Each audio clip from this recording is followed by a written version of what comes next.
estamos em entrevista exclusiva no Novo Dia. Basília Rodrigues está com o ministro do Supremo Tribunal Federal, Gilmar Mendes. Bom dia mais uma vez, Basília, e bom dia também ao ministro Gilmar Mendes. Oi, bom dia, Rafael, Elisa, a todos os meus amigos que estão aí no Novo Dia. Pois é, a gente está aqui na casa do ministro Gilmar Mendes para falar sobre política e justiça, no mínimo, né? Sim. Um ambiente diferente, né? A gente já deu ali um encontro com as emas, os cachorros, enfim. O senhor está no seu ambiente de conforto aqui na sua casa e muito obrigada por me receber nesta manhã. Bom dia, Elisa. Seja bem-vinda. Obrigada. Mas os temas são áridos, né? A gente tem ouvido falar muito sobre uma possibilidade aí de ruptura institucional. Alguns interlocutores do governo afirmam categoricamente que não é questão de se vai ter essa ruptura, mas de quando. Que não dá para ficar esticando a corda e que a gente pode estar prestes a consequências imprevisíveis. Como é que o senhor recebe isso? É um presságio ou é muita história para um diálogo que ainda pode ocorrer?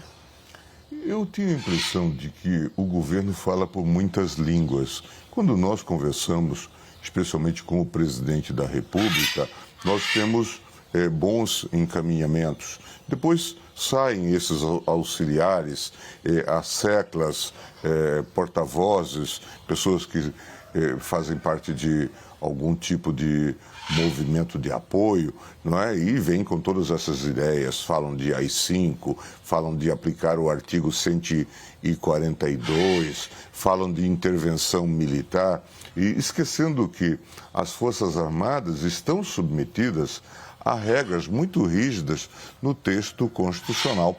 No governo Fernando Henrique, inclusive, nós tivemos, para acentuar a desmilitarização da política no Brasil, nós construímos o Ministério da Defesa, que por muito tempo foi, eu acho que até deveria ser, ocupado por um civil. Acho que essa foi a proposta. Mas os militares têm se comportado, nesses 32 anos de Constituição de 88, dentro dos marcos institucionais. Os militares nada têm a ver com essa claque organizada que a toda hora ameaça fechar o Congresso ou fechar o Supremo Tribunal Federal. A vida segue. Nós vimos que as instituições estão em funcionamento. O inquérito das fake news deu resultado, identificou doadores, quem estava atacando pessoas. Algumas delas foram presas, estão respondendo. Nós temos agora um inquérito dos atos antidemocráticos, aqueles que se deram a partir da manifestação feita ali no Forte Apache, lá no quartel-general, com participação do presidente da República, é verdade. Mas os parlamentares que organizaram o evento estão sendo responsabilizados. Muitos avanços nesse tipo de matéria. Portanto, para cada bravata, a força segura do Estado de Direito. É assim que as coisas funcionam e acredito que vão funcionar. Pois é, só nessa primeira resposta aí o senhor fez um passeio em situações muito incômodas, críticas aí e que poderiam evidenciar essa ruptura institucional que o senhor não vê, né, pela sua primeira resposta. Mais recentemente, o Supremo Tribunal Federal confirmou a validade aí do inquérito das fake news, justamente esse inquérito que tem deixado desde militantes, tuiteiros, a políticos também de cabelo em pé. O que vai acontecer com esse inquérito das fake news? O senhor acha que ele está perto de acabar? E outra coisa também, o senhor disse que identificou quem financia. Quem está financiando essas manifestações? Então, o inquérito das fake news, ele nasceu num outro momento, já no ano passado, e tinha um espectro mais amplo de pessoas que se dedicavam a atacar a corte. E não só ataques à honra dos integrantes ou da própria corte, como também ameaça de ataques violentos. Houve ataques, inclusive, à Casa de Ministros. Houve, na chamada DeepNet, informações de um planejamento sobre assassinato de um ministro no aeroporto de São Paulo. Nós estamos falando, portanto, de criminosos na acepção da palavra. Portanto, o inquérito serviu não apenas para debelar essa organização de fake news ou colocar combate a isto, mas também para identificar criminosos que estavam se articulando. Daqui a pouco são milícias, daqui a pouco tem armas, todos eles defendem muito o porte de armas e tal. Há essa conexão, esse braço que eu não sei se é armado ou não, de milicianos que podem estar no apoio a determinados grupamentos, né? Nós vemos sempre essas ameaças, vimos aquele empresário que teria emprestado uma chácara para esse grupo se reunir em Brasília e que ameaçava de maneira agressiva o governador Ibanez e acabou tendo que responder também por esses atos, não é? Então, eu tenho a impressão de que o inquérito está dando bons resultados, vai identificar os financiadores, não é? E se eles tiverem cometido ilícitos, certamente pagarão por isso. Em alguns momentos, o inquérito das fake news, que apura aí os insultos, ameaças aos ministros da Suprema Corte, se confunde com outro inquérito que está na Procuradoria-Geral da República, que trata desses atos antidemocráticos, né? O senhor acha que essa confusão é também a ver por estar em investigação os mesmos agentes, são os mesmos objetivos? Um inquérito pode acabar para somente o outro continuar? Não, todos eles terão continuidade. O inquérito das fake news já teve resultados que já foram encaminhados ao Ministério Público. Em princípio, as pessoas pensavam que eram coisas leves, não é? Uma manifestação de opinião. Quando o ministro Alexandre fez o seu relatório, houve um grande impacto na imprensa, porque eram militantes que ameaçavam estuprar filhas de ministros do Supremo, né? Ameaçavam matar ministros do Supremo, fazer atentados, né? Ao lado dessa referência ao fechamento do Supremo com um soldado e um cabo, que já virou um pouco uma gozação. Eu já disse, as Forças Armadas certamente não emprestarão nem o jipe, nem o soldado ou o cabo, mas as milícias do Rio podem emprestar um soldado e um cabo. Tem gente que acha que o inquérito das fake news vai acabar junto com o mandato do atual presidente da Corte, Dias Toffoli. O senhor acha que essa é a data limite ou ainda tem muita investigação para acontecer? Eu teria que perguntar ao ministro Alexandre, é uma pergunta que tem que ser dirigida a ele. Ele está fazendo esse trabalho, mas eu tenho o meu palpite de que ele irá para além do mandato do ministro Toffoli. Quanto ao outro inquérito dos atos antidemocráticos, né, que o nome já diz, são atos ilegais, né? Por isso que estão aí sob investigação do Supremo Tribunal Federal, do Ministério Público Federal. Quando o senhor fala desse braço financiador, quem está financiando e há mesmo indícios aí de recursos públicos que estão alimentando esses atos, que estão aí tomando as ruas, muitas vezes aqui em Brasília, aos fins de semana? Essas foram as notícias que nós tivemos, por exemplo, de que parlamentares usaram de sua verba de gabinete para financiar essas manifestações. Isso está, parece que já comprovado, ou pelo menos em vias de se comprovar. Certamente... Você acha que esse mês já comprova se tem dinheiro público alimentando manifestações antidemocráticas?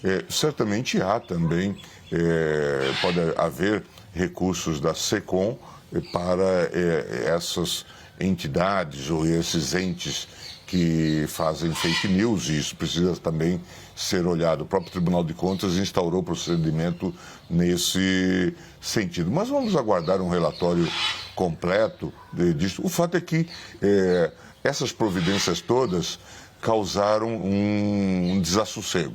Não é? As pessoas saíram de sua linha de conforto e antes pronunciamentos agressivos foram reduzidos. Nós temos notícia, vocês mesmos têm publicado, que muitos desses antigos ativistas estão apagando links na internet, retirando vídeos. Mas o print é eterno. Publicou, se foi pego, não tem como apagar. Pois é, mas em suma há um esforço nesse sentido, borracha, né? Sinal de que alguém sabe que fez algo errado no domingo ou no sábado à noite, né? Quando o senhor fala da SECOM, é um órgão do Poder Executivo, né? Um órgão do Palácio do Planalto.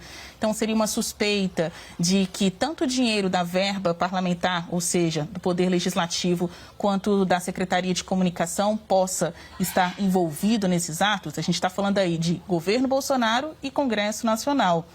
A quem interessam essas fake news? Não, essa é uma coisa muito intrincada que tem que ser verificada. Até porque a distribuição de verba na internet, a partir de Google, ela tem um certo caráter aleatório. Aí tem os algoritmos, né?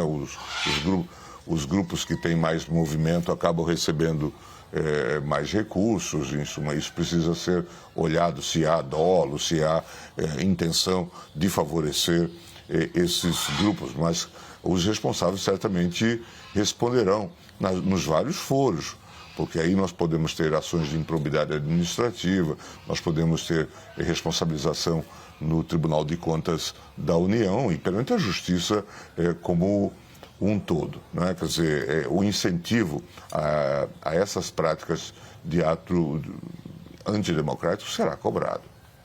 O senhor já foi alvo de uma fake news? Exatamente, o senhor? Assim, ao longo desses tempos, todos nós, eu acho que temos sido vítimas desse tipo de fake news. A internet é um território muito engraçado, porque a parte do conteúdo de informação que ele propicia, da gente ficar toda hora verificando o Dr. Google, né, dicionários e coisa do tipo, é também um terreno para pessoas excêntricas, né? E algumas delas se imaginam um pouco dotadas de poderes divinos, então elas prometem tudo, curas milagrosas e coisas do tipo, e também elas se sentem livres para falar o que querem, não é? Imaginando que estão em casa, nuas, em frente de um espelho, não é? Então é preciso que esse cuidado seja mantido e que as pessoas tenham noção de que o uso da palavra, o uso de ataques e coisas do tipo pode ser cobrado criminalmente e normalmente pode ocorrer. E por isso o debate no mundo todo também sobre como regular esse ambiente que é muito informal e por isso a informalidade faz parte inclusive da sua concepção, não é? Em princípio ela mudou todo o nosso meio de comunicação, né? Bom, a gente está aqui com o ministro Gilmar Mendes, nessa entrevista exclusiva na casa do ministro aqui em Brasília. O senhor é uma das pessoas que mais bem transita em todos os poderes, aqui em especial na capital federal. São 18 anos como ministro da Suprema Corte. Daqui a pouquinho a gente vai para São Paulo, temos os âncoras, os analistas esperando aí esse momento para fazer perguntas também ao senhor. Lhe agradeço mais uma vez pela entrevista. Bom, ministro, o senhor está à frente de um processo também super polêmico que avalia a atuação do ex-juiz federal Sérgio Moro no caso da condenação do ex-presidente Lula. Esse pedido de suspeição de Moro vai entrar na pauta da segunda turma do STF este ano ainda? E até que momento a gente vai ver esse resultado? Lhe pergunto isso até porque ontem o senhor foi escolhido pelo critério de antiguidade o presidente, né, da segunda turma, da qual também fazem parte aí os ministros Lewandowski, Fachin, Carmen Lúcia. Pois bem, e aí, ministro? E o Celso de Mello, que é o decano da corte, que está prestes a deixar a cadeira. O senhor vai trazer essa questão para julgamento antes da aposentadoria do Celso de Mello? Ah, sim, virá antes. Eu espero que já no segundo semestre nós retornemos também à turma num plenário físico, porque não é muito fácil, embora estejamos agindo bem em fazer esse sistema do julgamento virtual, não é muito fácil dialogar com as pessoas e perceber o entendimento ou o não entendimento nesse plenário virtual, né? A dinâmica muda e então nós temos que levar isso em conta e eu desejo que em agosto ou setembro nós julguemos isto. Agosto ou setembro, então. Isto é quando certamente teremos condições. Eu não sei se logo no início de agosto já podemos voltar às sessões plenárias físicas, né, efetivas. Se necessário, faz virtual também. No limite, sim, mas em princípio eu desejava que nós discutíssemos isto num diálogo muito aberto e franco na bancada. O ministro está com o fone no ouvido, ele acompanha também todas as perguntas aí do estúdio. Ministro, o Rafael falando aqui de São Paulo, mais uma vez obrigado pela entrevista. O senhor lembrou agora há pouquinho que as Forças Armadas têm um compromisso de muito tempo já com a ordem constitucional e prometem continuar cumprindo aquilo que está escrito na carta. A minha pergunta vai nesse sentido, mas eu queria abordar um outro aspecto. Na semana passada foi preso o Fabrício Queiroz, que é acusado de ser o chefe de um esquema de desvio de dinheiro público no gabinete do então deputado estadual Flávio Bolsonaro, filho do presidente da República. Nesse mesmo gabinete trabalhavam parentes de um conhecido miliciano no Rio de Janeiro, chefe de uma das milícias mais antigas no Rio. E o senhor disse, na sua resposta, que o compromisso mantido e confirmado pelas Forças Armadas não é o mesmo o compromisso da milícia do Rio de Janeiro. Eu queria saber do senhor, onde é que o senhor acha que pode dar essa investigação do envolvimento de uma pessoa tão próxima de um filho do presidente da República com a milícia do Rio de Janeiro e se essa questão das milícias está recebendo das autoridades estaduais, federais também a devida atenção? Eu tenho a impressão que esse assunto precisa ser tratado no Rio de Janeiro, onde ele está sendo investigado a partir daquelas investigações que vocês divulgaram amplamente a propósito da Assembleia Legislativa, e é preciso que essas investigações avancem. Mas eu reputo e tenho dito que, e acho que essa foi até uma falta no programa do ex-ministro Sérgio Moro, que a milícia tem que ser colocada para que haja o combate ao crime organizado. Não é razoável que venham notícias de que em Rio das Pedras, aqui ou acolá, haja um grupamento que domina territorialmente uma dada região e faz exploração econômica e coisa do tipo. É preciso que isso entre na agenda, inclusive, do Ministério da Justiça. Espero que o ministro André Mendonça cuide bem dessa temática, que talvez seja um desafio, inclusive, para a intervenção da Polícia Federal no tema. O Igor Gadelha, de Brasília, tem uma pergunta também para o ministro. Igor. Bom dia, ministro. Obrigado pela entrevista mais uma vez. Ministro, a minha pergunta é... Nos bastidores do Supremo... Bom dia, Igor. Bom dia, ministro. Nos bastidores do Supremo, alguns dos seus colegas têm apontado a tese da prevenção para discutir se o senhor é o responsável automático aí por qualquer recurso que venha a ser apresentado pelo senador Flávio Bolsonaro, por o senhor já ter sido relator daquela ação apresentada pelo Flávio em 2019. Eu queria saber, na sua avaliação, se o senhor acha que o senhor é realmente mesmo o responsável automático por qualquer recurso que o senador venha a apresentar por causa dessa tese da prevenção. Não tenho ideia sobre isso. Isso depende do debate que se venha a travar e das teses que se venham levantar. Mas isso tem que ser decidido pela presidência do tribunal. Obrigado, ministro. Elisa? Ministro, quem fala com o senhor agora é Elizavec, aqui de São Paulo, trazendo mais um retrato do inquérito das fake news. Bom dia, Elisa. Bom dia. Das fake news aqui para a nossa conversa. Minha pergunta é, até que ponto fake news é apenas uma mentira, uma notícia equivocada e até que ponto ela pode ser um crime? Porque todas as pessoas envolvidas até na lista de mandados de busca e apreensão, chamadas a depor em relação ao inquérito das fake news, boa parte delas veio a público dizer que estavam apenas exercendo o seu direito de liberdade de expressão. E mais, o próprio presidente da República já veio a público algumas vezes dizer que estaria havendo um excesso do Poder Judiciário em cima do Poder Executivo. Então, o que o senhor nos traz de informação a respeito disso, entre esses limites, entre ser uma fake news, um crime ou apenas uma liberdade de expressão? Esse é um debate que, infelizmente, ele existe no Brasil, mas existe também no mundo. Certamente nós vamos ver o presidente Trump também dizendo que determinadas suas publicações que foram gravadas como perigosas, que elas não são fake news, né? Ou ele também se desmentindo. Nem sempre isto se faz de uma maneira muito clara, a distinção nem sempre é muito clara. Mas, às vezes, nós sabemos, né, que as pessoas pegam formulam uma notícia factualmente falsa.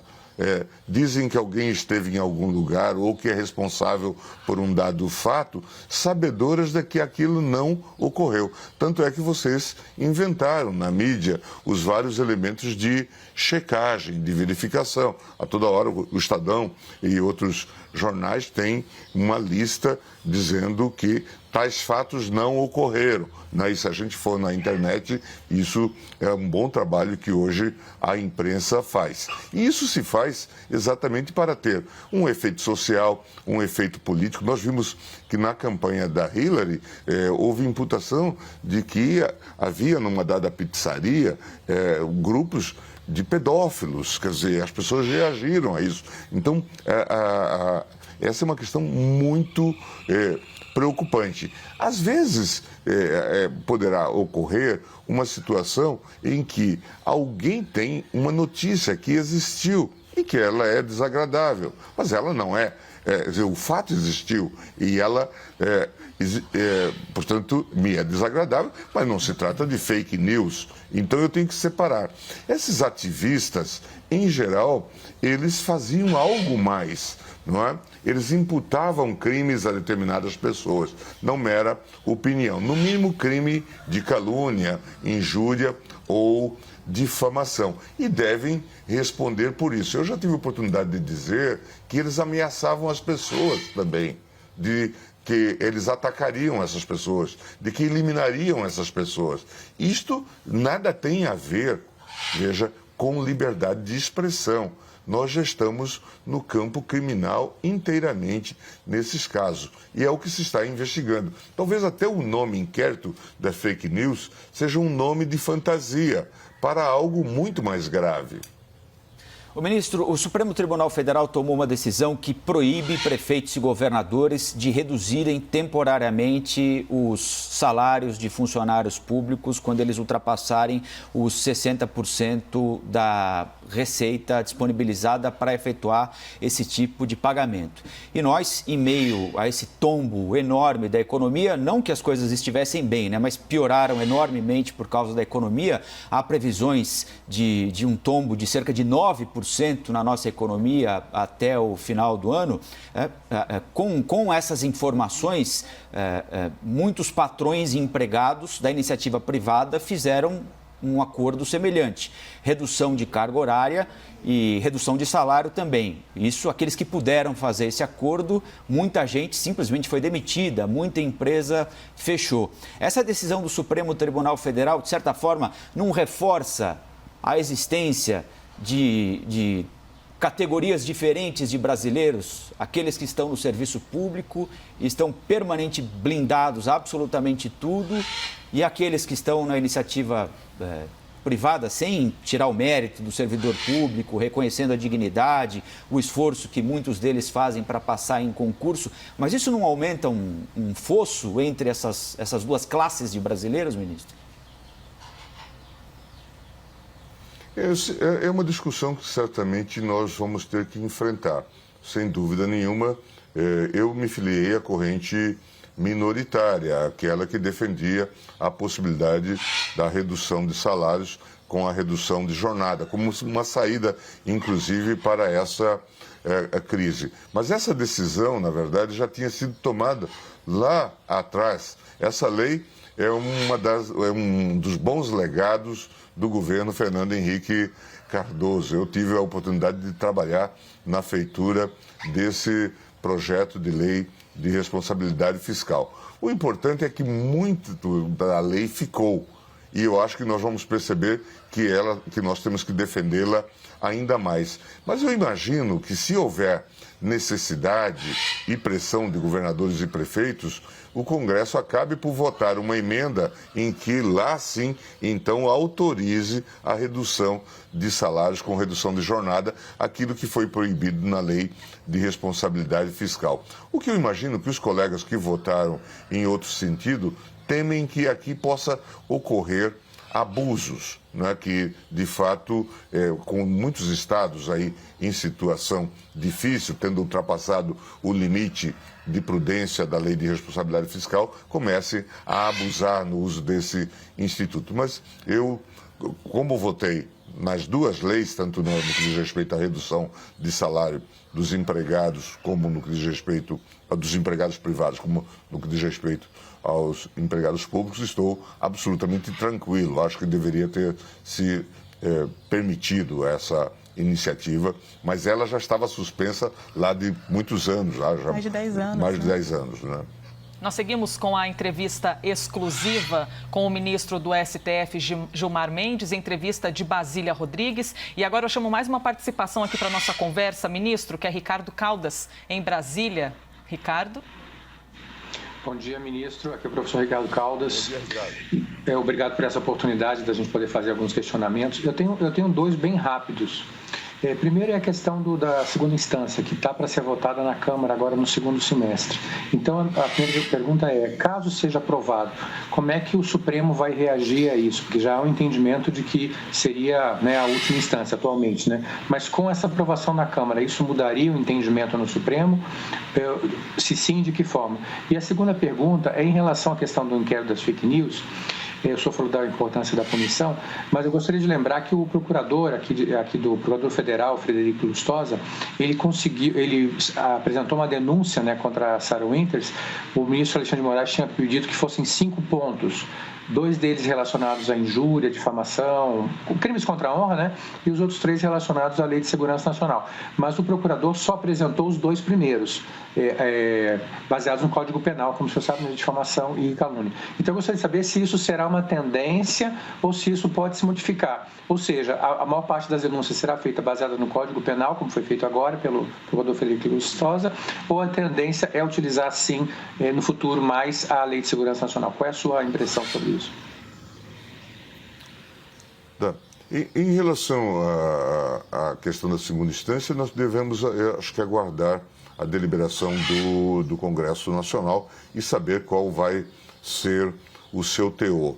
Eu, na verdade, tendo a defender talvez alguma mudança na Constituição que permita a prisão provisória em segundo grau, e não mais do que isto. Mas isto precisa ser discutido e sempre metrificado com o devido cuidado. Em relação às outras providências que o ministro Alexandre recomendou e que a Procuradoria está adotando, o normal será isto. O inquérito tem as suas conclusões e as encaminha ao Ministério Público. Mas ele faz a sua avaliação autônoma e oferece a denúncia, ou pode até deixar de oferecer a denúncia.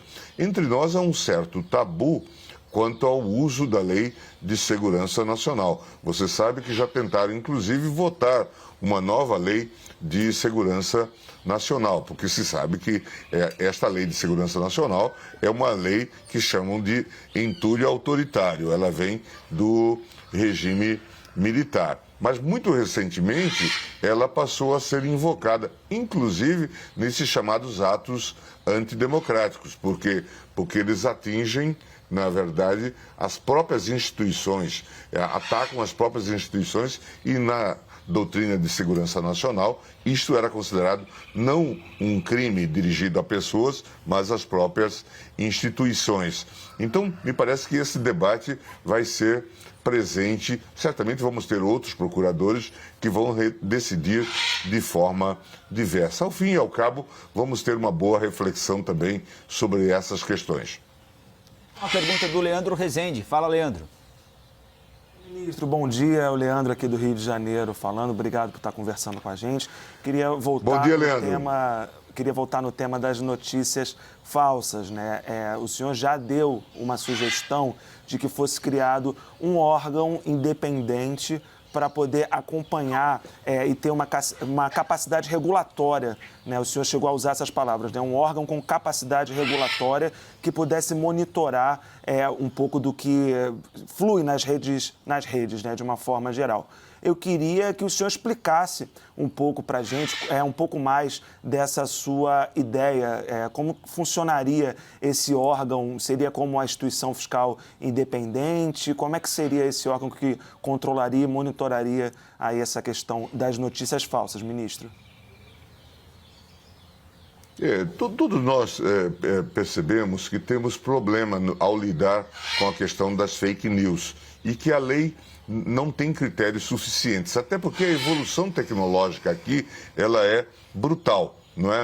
Eu até brinquei esses dias numa palestra, dizendo que é como se a gente estivesse participando de uma corrida de obstáculo em que nós superamos os obstáculos, mas eles se movem. Então, a toda hora nós estamos um pouco atrás nesta confusão, tendo em vista a evolução tecnológica, não é? Redes já foram criadas, por exemplo, que dominaram um dado cenário e depois elas desaparecem, como foi o caso do Orkut.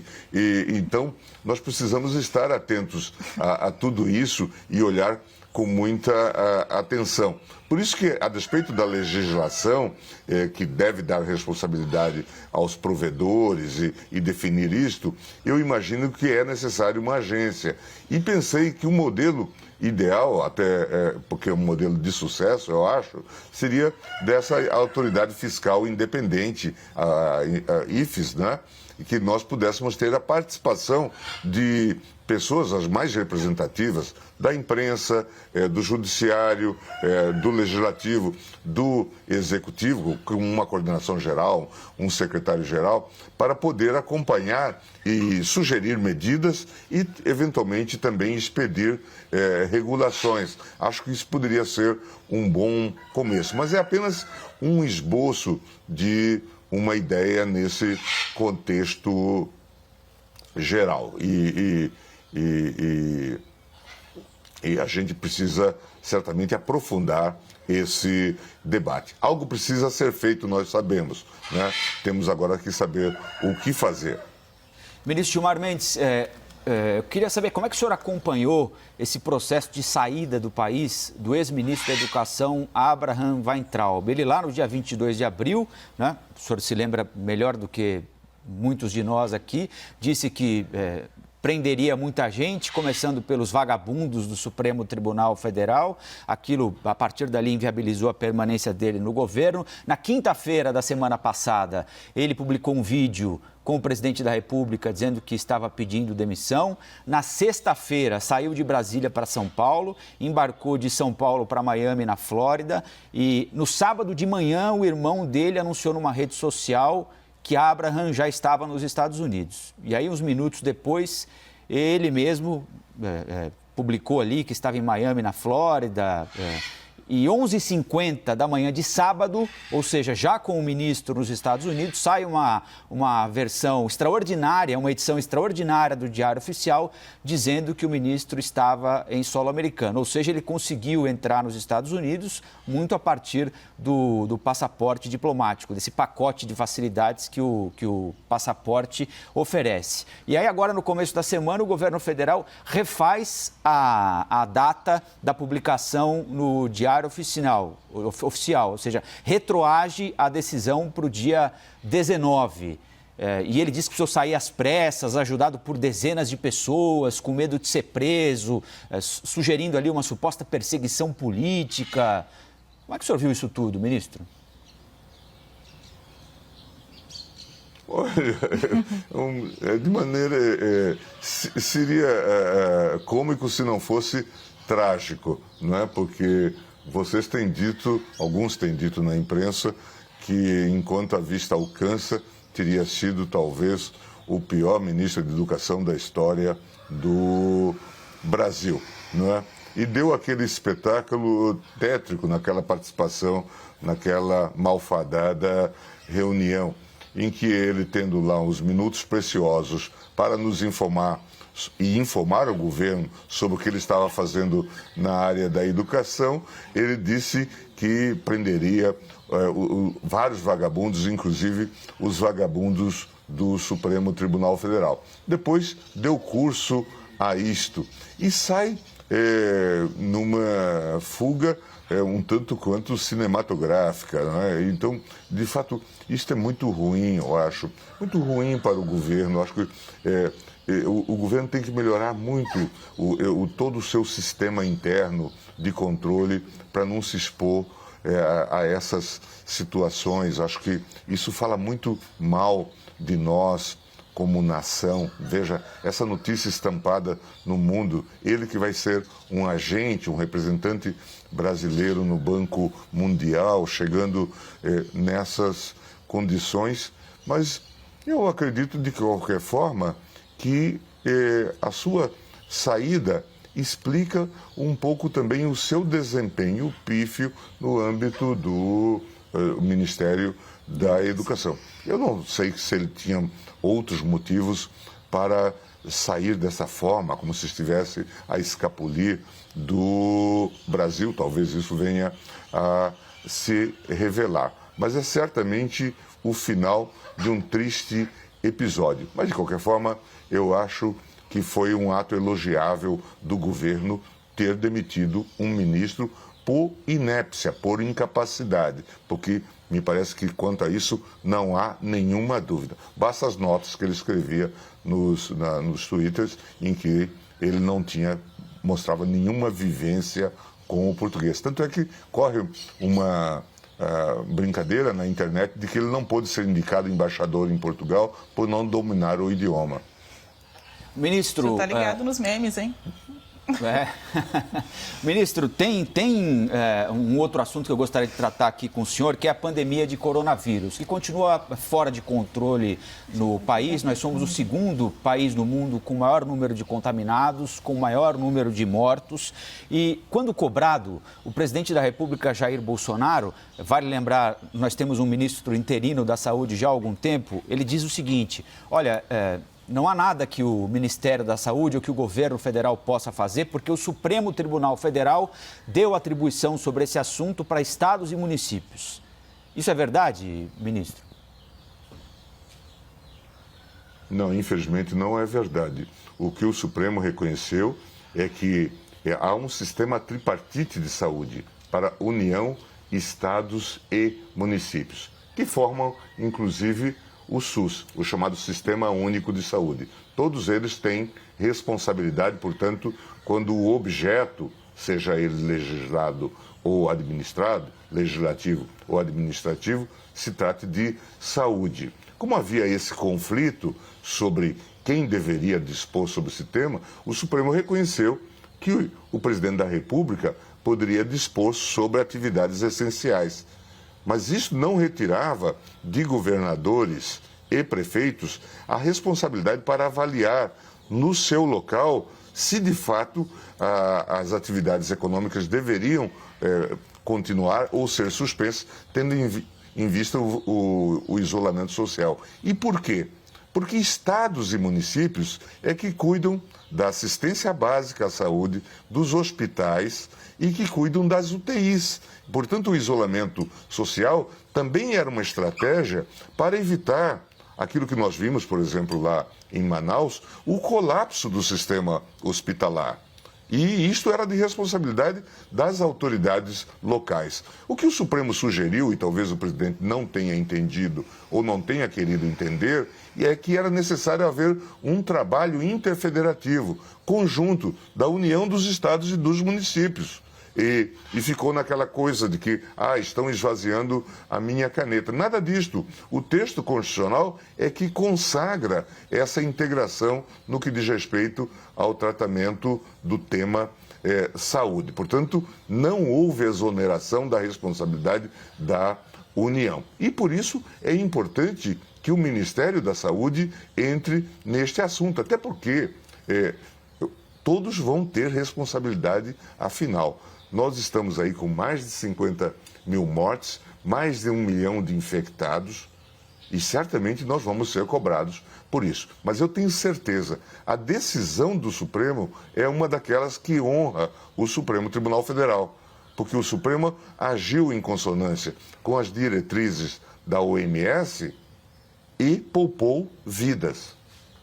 Ministro, o presidente da República também, numa transmissão via internet, chegou a sugerir que poderia indicar o Procurador-Geral da República, Augusto Aras, para alguma vaga no futuro, num eventual segundo mandato, né? Ele tem duas para indicar agora, do ministro Marco Aurélio e do ministro Celso de Mello, e poderia indicar nessa terceira vaga o Procurador Augusto Aras, chefe do Ministério Público, que tem responsabilidades óbvias e inúmeras delas podem contrariar o próprio presidente da República, né? Como é que o senhor viu esse movimento? Ficou ruim para todo mundo, aparentemente, né, ministro? Ter se lembrado disto agora, na verdade, não foi uma lembrança feliz. Mas é claro, o Procurador-Geral é sempre um candidato a uma vaga no Supremo Tribunal Federal. É um dos nomes mais visíveis, junto com o ministro da Justiça, o advogado-geral da União e alguns ministros do STJ, são nomes visíveis nesse contexto. E o presidente, nesse lado expansivo dele, muitas vezes faz esse tipo de manifestação, tanto quanto extrovertida. Eu avalio bem o trabalho do Procurador-Geral Aras, ele tem sido muito responsável, nós o avaliamos bem no Supremo Tribunal Federal, e se surgir uma vaga e o presidente vier a indicá-lo, certamente será bem recebido, mas não é o caso de se discutir isto agora, não é? Os colegas que, na verdade, estão para sair, acho até que sentem um pouco esse incômodo, né, de uma missa de corpo presente quando a pessoa ainda não morreu, né? Então, é algo um tanto quanto impróprio, mas, infelizmente, esse é um dado da realidade política que fica sendo discutido. Então, lá de Brasília, Basília, com a última pergunta para a gente encerrar a entrevista com o ministro Gilmar Mendes. Basília. Eu estou vendo aqui uma coletânea de charges que o senhor tem nessa área aqui mais informal, né, da sua casa, e uma delas é um passarinho engaiolado que fala para o outro que está solto como foi que ele conseguiu sair da gaiola. E o passarinho liberto diz: é porque eu conheço o Gilmar Mendes. Bom, risos à parte, eu gostaria de saber como é que o senhor recebe essa crítica. O senhor solta demais bandido? Não, acho que não. As decisões todas que nós tomamos foram tomadas na turma. A turma lidou com esse tema, a segunda turma, e ela teve uma postura bem liberal e evitou esses excessos de prisões preventivas. Nós estamos falando só de prisões preventivas, normalmente, nos habeas corpus. E a prisão preventiva, ela tem um dado objetivo, que é garantir a instituição processual penal, evitar a fuga, evitar a destruição de provas, não é? São coisas, evasão da justiça. Se isto já está cumprido, a prisão preventiva não precisa ser mantida. É essa avaliação que nós fazemos. Nós tivemos casos aí, vocês viram, situações espetaculares. O caso do reitor de Santa Catarina, naquela operação, e que nada tinha a ver com o tema que lhe era imputado. As coisas todas ocorreram na gestão anterior e foi preso preventivamente, arrastado à prisão. Depois entendeu que para lavrar a sua honra só restava o suicídio. Nós temos tido casos graves aí de operações espetaculares, como a da carne fraca, que na verdade foi um tiro no pé do Brasil, né? Imputava a existência de papelão em carne, quando na verdade não era nada disto. Era uso de embalagem talvez irregular, porque faltava as embalagens, e essa foi a maior operação que a Polícia Federal já fez, né? Algo escandaloso. Então, nós temos que moderar esses ímpetos acusatórios para evitarmos também que haja esses excessos. Infelizmente, nos últimos tempos, nós avançamos. Veja que esse é um legado importante, a aprovação da lei de abuso de autoridade, né? Prender indevidamente também é uma forma de abuso de autoridade. Tá certo. Ministro, o senhor tem aí, se seguir até o fim da idade limite, mais 10 anos como aí o ministro do Supremo Tribunal Federal. O senhor já fez muita coisa na República, né? Já foi ministro da Advocacia Geral da União, já esteve como subchefe ali dos assuntos jurídicos na Casa Civil, né? No Palácio do Planalto, isso em outros governos, outros momentos da história. Hoje o senhor está com 65 anos, tem mais 10... 64 ainda. Olha só, aumentei um pouquinho. O senhor ainda tem mais uns 10 anos aí pela frente de trajetória como ministro do STF. Vai continuar na cadeira? Ou vai se aposentar antes? Não, olha a pergunta. Essas questões precisam ser sempre avaliadas e discutidas com a família. Nesse momento entendo que tenho ainda uma contribuição a fazer. Acho que eu fiz bem. Eu vim para o Supremo e esperava ficar 12 anos, não é? E acabei ficando... Já são 18. Já são 18, acabei ficando um pouco mais, mas tem sido anos bastante divertidos. Para todo mundo, né? Bom, é isso. A gente teve, então, uma entrevista exclusiva aqui com o ministro Gilmar Mendes. Ele está à frente de casos bastante polêmicos, né, aí na Suprema Corte. Sabe uma última dúvida? A pauta penal tem se sobreposto aí nas questões relacionadas ao STF. E as questões sociais? Tem outros temas polêmicos lá sobre aborto, homofobia? O STF está maduro o suficiente para encarar isso? Temos a questão, por exemplo, da descriminalização de drogas, no caso de uso, né? Que é um julgamento que começou e ainda não terminou. Acho que houve pedido de vista. Tivemos questões importantes, como a criminalização da homofobia, né? E tomamos decisões também muito relevantes agora no contexto da pandemia sobre o direito do trabalho, a questão do fornecimento de dados para o IBGE. Em suma, temos muitas questões que certamente estão sendo discutidas por conta do momento, mas também vamos ter a pauta de direitos sociais, certamente vai ser bastante ativa no próximo semestre. Então, próximo semestre, já? Já para o próximo semestre. Eu espero que a gente volte para uma atividade normal. Eu estou calculando em agosto, mas não sei, né? Todos nós estamos falando aí nesse novo normal, né? O que será isso?